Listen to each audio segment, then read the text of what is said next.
بسم اللہ الرحمن الرحیم والصلاة والسلام علی رسولہ الکریم وعلی آلہ واصحابہ اجمعین۔ پارہائے صحف غنچہائے قدس، اہل بیت نبوت پہ لاکھوں سلام۔ آب تطہیر سے جس میں پودے جمے، اس ریاض نجابت پہ لاکھوں سلام۔ سیدہ زہرا طیبہ طاہرہ، جان احمد کی راحت پہ لاکھوں سلام۔ خون خیر الرسول سے ہے جن کا خمیر، ان کی بے لوث طینت پہ لاکھوں سلام۔ معزز حاضرین و سامعین، دور حاضر کے بڑے فتنوں میں اس وقت جو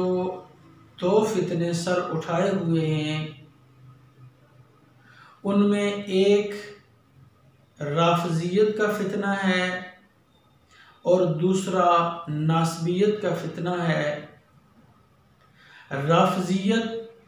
صحابہ کرام رضوان اللہ علیہم اجمعین پر حملہ آور ہے اور ناسبیت اہل بیت اطہار اور سادات کرام پر حملہ آور ہے۔ لیکن اہل سنت و جماعت جو مسلک اعتدال ہے، وہ صحابہ کرام کی تعظیم کا بھی حکم دیتا ہے اور آل اطہار علیہ السلام کی تعظیم کا بھی حکم دیتا ہے، اور اہل سنت کے اس نظریے کی ٹھیک طور پہ ترجمانی اعلیٰ حضرت امام احمد رضا خان قادری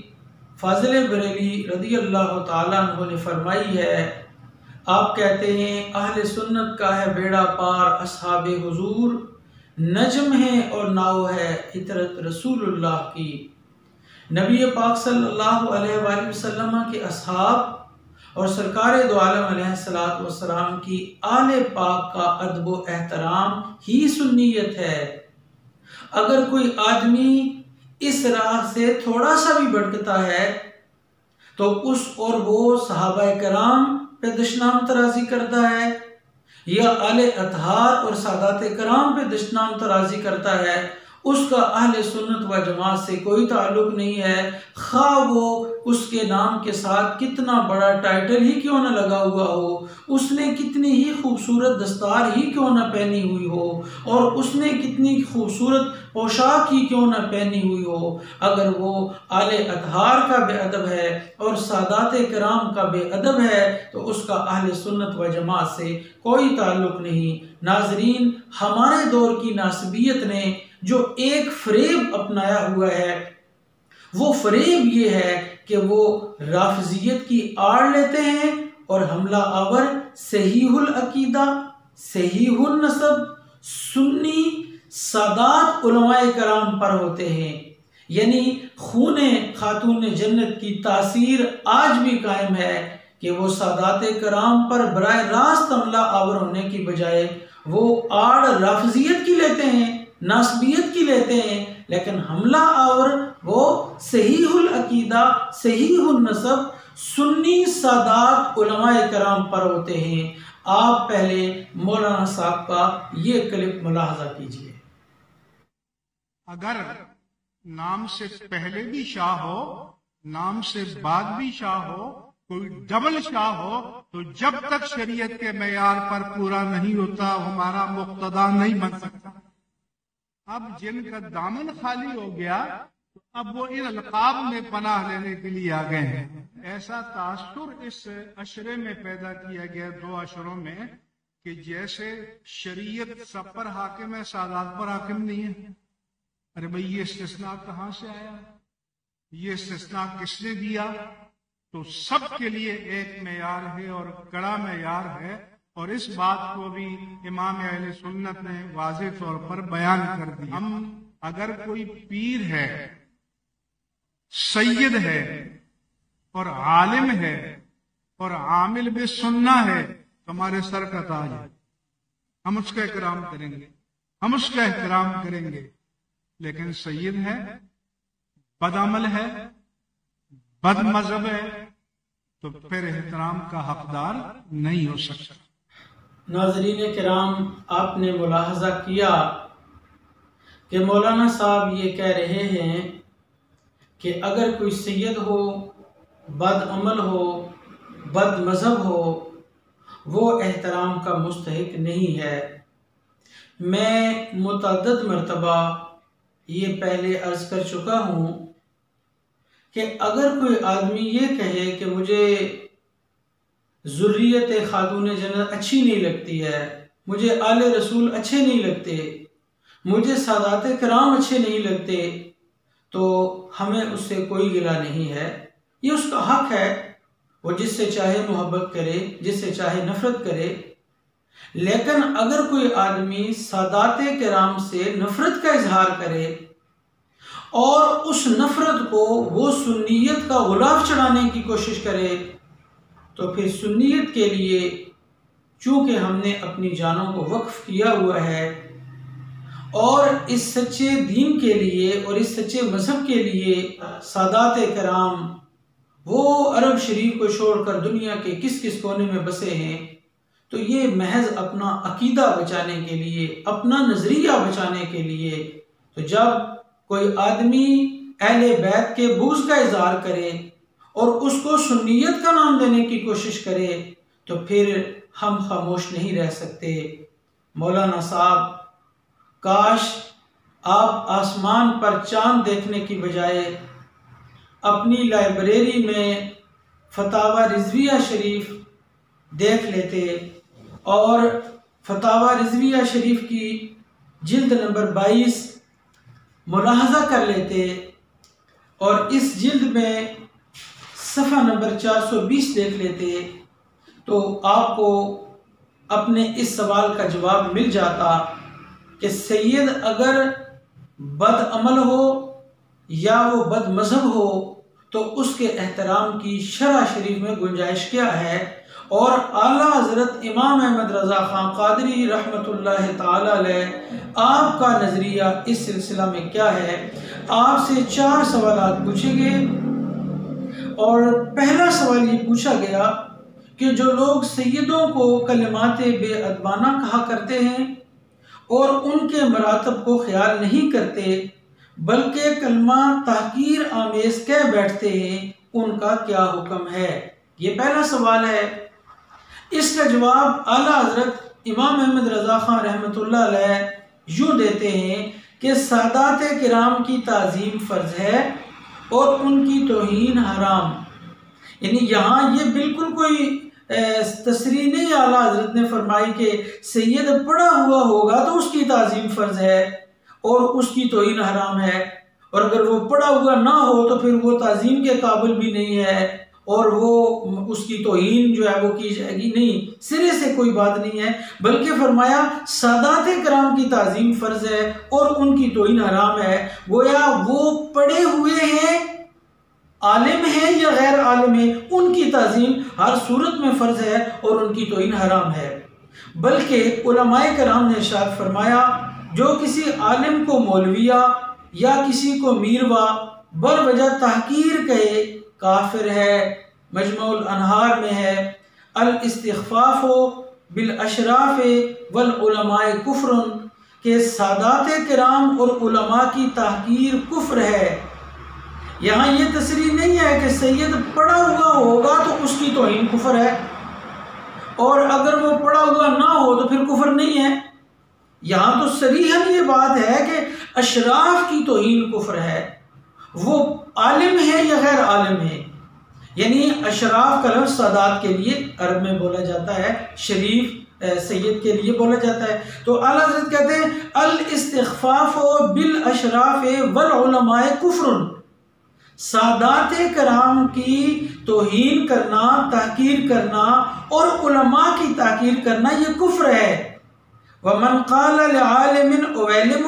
أَوْ لِعَلَوِيٌّ أُولَوِيٌّ قَاصِدًا بِهِ الاستخفاف کفر، اگر کوئی آدمی کسی عالم کو اویلم کہتا ہے یا کسی علوی کو الیوی کہتا ہے، تحقیر کی نیت سے کہتا ہے، تو اعلیٰ حضرت رحمۃ اللہ علیہ فرماتے ہیں کہ وہ بندہ کافر ہو جائے گا۔ پھر اعلیٰ حضرت آگے جا کر ایک حدیث مبارکہ جو حضرت علی مرتضیٰ شیر خدا کرم اللہ وجہ الکریم سے مروی ہے، وہ نقل کرتے ہیں کہ من لم یعرف حق اطرتی، جو میری اولاد یعنی اولاد خاتون جنت سادات کرام جو میری اولاد کا حق نہ پہچانے، والانصار انصار کا حق نہ پہچانے، والعرب عرب کا حق نہ پہچانے، فہو لإحدى ثلاث، تو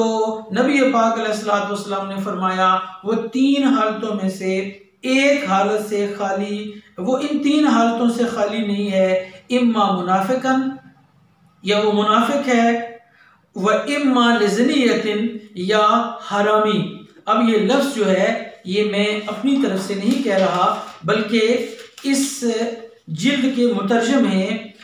حضرت مولانا مفتی قاضی محمد سیف الرحمن ہری پور ہزارہ والے، یہ وہ اس کے مترجم ہیں۔ سکرین پہ آپ اس کا ترجمہ ملاحظہ کر لیجئے کہ اس کا ترجمہ انہوں نے یہ کیا ہے کہ وہ تین حالتوں سے خالی نہیں، یا وہ منافق ہے، یا حرامی ہے، یا بچہ حیضی ہے۔ تو یہ اعلیٰ حضرت امام احمد رضا خان رحمۃ اللہ علیہ نے فرمایا کہ جو میری اولاد کا حق نہ پہچانے، اب یہ نہیں کہیں بھی لکھا ہوا کہ میری اولاد اگر پڑھی ہوئی ہے تو اس کا حق نہ پہچاننے والے کی یہ تین علتیں ہیں، اور اگر وہ پڑھی ہوئی نہیں ہے تو پھر اس کا یہ حکم نہیں ہے۔ یہاں سیدھی یہ بات ارشاد فرمائی۔ دوسرا سوال اعلیٰ حضرت رحمۃ اللہ علیہ سے پوچھا گیا کہ حضور سرور کائنات صلی اللہ علیہ وآلہ وسلم نے دربارہ محبت و اطاعت آل کے لیے کچھ ارشاد فرمایا یا نہیں، یعنی نبی پاک علیہ السلام نے اپنی آل کی محبت و اطاعت کے لیے کوئی بات کہی ہے یا نہیں؟ تو یہ سوال ہے۔ اس کا جواب اعلیٰ حضرت یوں دیتے ہیں، محبت آل اطہار کے بارے میں متواتر حدیثیں، بلکہ قرآن عظیم کی آیت کریمہ ہے، قُلْ لَا أَسْأَلُكُمْ عَلَيْهِ أَجْرًا إِلَّا الْمَوَدَّةَ فِي الْقُرْبَى، ان کی محبت بحمد اللہ تعالی مسلمان کا دین ہے، اور اس سے محروم ناسبی خارجی جہنمی ہے، والعیاذ باللہ تعالی، مگر محبت صادقہ، نہ روافض کی سی محبت کاذبہ جنہیں ائمہ اطہار فرمایا کرتے تھے خدا کی قسم تمہاری محبت ہم پر اور ہوگی، اطاعت عامہ اللہ و رسول کی پھر علماء دین کی ہے۔ قال اللہ تعالی اطیعوا اللہ و اطیعوا الرسول و اولی الامر منکم، اصل اطاعت اللہ و رسول کی ہے اور علماء دین کی ان کے احکام سے آگاہ۔ پھر اگر عالم سید بھی ہو تو نور علی نور، یہ الفاظ قابل غور ہیں، یعنی اعلیٰ حضرت رحمۃ اللہ علیہ کا یہ لفظ کہ پھر اگر عالم سید بھی ہو تو نور علی نور، تو معنی کیا ہوا کہ اس سے پہلے جو بات چل رہی ہے وہ کسی عالم سید کی نہیں ہے بلکہ وہ غیر عالم کی ہے، دونوں اس میں شریک ہیں۔ پھر فرماتے ہیں اگر وہ عالم سید بھی ہو تو نور علی نور، یعنی اگر وہ عالم ہے سید ہے پھر تو بات نور علی نور ہے۔ امور مباحہ میں جہاں تک نہ شرعی حرج ہو نہ کوئی ضرر، سید غیر عالم کے بھی احکام کی اطاعت کرے کہ اس میں اس کی خوشنودی ہے، اور سادات کرام کی خوشی میں کہ حد شرع کے اندر ہو، حضور سید عالم صلی اللہ تعالی علیہ وآلہ وسلم کی رضا ہے، اور حضور کی رضا اللہ عز و جل کی رضا ہے۔ کتنے صریح الفاظ میں اعلیٰ حضرت امام احمد رضا خان قادری رحمۃ اللہ تعالی علیہ کہہ رہے ہیں کہ کوئی سید عالم ہے یا غیر عالم ہے اس سے محبت بھی کی جائے گی، اور حدود شرع میں رہتے ہوئے اس کی بات کی اطاعت بھی کی جائے گی۔ تیسرا سوال اعلیٰ حضرت سے پوچھا گیا، اور جو لوگ سیدوں سے محبت رکھتے ہیں ان کے لیے یوم معاشر میں آسانی ہوگی یا نہیں؟ تو فرماتے ہیں ہاں، سچے محبان اہل بیت کرام کے لیے روز قیامت نعمتیں برکتیں راحتیں ہیں۔ طبرانی کی حدیث میں ہے، حضور اقدس صلی اللہ تعالی علیہ وآلہ وسلم نے فرمایا، الزموا مودتنا اہل البیت فإنه من لقی اللہ وهو یودنا دخل الجنة بشفاعتنا والذی نفسی بیدہ لا ينفع عبدا عمله الا بمعرفت حقنا، اس کا ترجمہ جو یہاں پر لکھا وہ میں پڑھتا ہوں کہ نبی پاک علیہ السلام نے فرمایا ہم اہل بیت کی محبت لازم پکڑو کہ جو اللہ سے ہماری دوستی کے ساتھ ملے گا وہ ہماری شفاعت سے جنت میں جائے گا۔ یہ کہیں نہیں ہے کہ ہماری اولاد میں جو علماء ہیں ان کی محبت کرو گے تو جنت میں جاؤ گے، نہیں، کہا میری اہل بیت کی محبت کو لازم پکڑو، وہ عالم ہے یا عالم نہیں ان سے محبت کرو۔ قسم اس کی جس کے ہاتھ میں میری جان ہے کہ کسی بندے کو اس کا عمل نفع نہ دے گا جب تک ہمارا حق نہ پہچانے۔ یہ ہے فکر رضا، یہ ہے اعلیٰ حضرت امام احمد رضا خان قادری رحمۃ اللہ علیہ کی سوچ کہ نبی پاک علیہ السلام فرما رہے ہیں کہ کسی بندے کو اس کا اپنا کیا ہوا بھی کام اس وقت تک فائدہ نہیں دے گا جب تک وہ نبی پاک علیہ السلام کی آل سے محبت نہ کرے۔ سرکار دو جہاں صلی اللہ تعالی علیہ وآلہ وسلم کے اہل بیت اطہار سے سچی محبت بھی نہ کرے تو اس کا اپنا جو عمل ہے وہ بھی اس کو نفع نہیں دے گا۔